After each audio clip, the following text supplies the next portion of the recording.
আমরা জাতীয় সংসদের অধিবেশন আহ্বান নিয়ে কবে করা যায় আলোচনা করেছি। এটা নির্ধারণ হয়েছে যে রাষ্ট্রপতি অধিবেশন আহ্বানের যে প্রজ্ঞাপন সেটা যেদিন সেশন হবে তার 15 দিন আগে কমপক্ষে প্রজ্ঞাপন করতে হয়।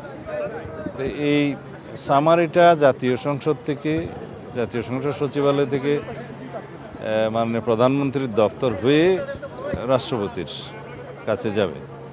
তো মহামান্য রাষ্ট্রপতি সেটা অনুমোদন করে সংসদ অধিবেশন আহ্বান করবেন। সেই মতে প্রধানমন্ত্রীর পরামর্শক্রমেই সংসদ অধিবেশন আহ্বান করবেন রাষ্ট্রপতি। সেটা নির্ধারণ হয়েছে 12 তারিখে মার্চের সংসদ অধিবেশন আহ্বান করা হবে এবং সেই অধিবেশনে কি কি কর্মসূচি থাকবে, কার্যসূচি, অর্ডার অফ দি ডে, সে বিষয়ে আলোচনা হয়েছে।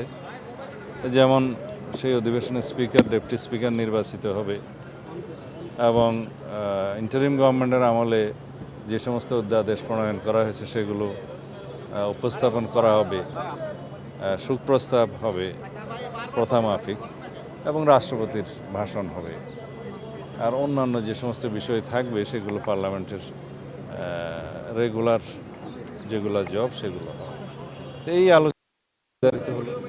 নতুন রাষ্ট্রপতি নির্বাচনের বিষয়ে এখানে আলোচনা হয়েছে না, সে বিষয়ে এখনো কোনো আলোচনা হয়নি,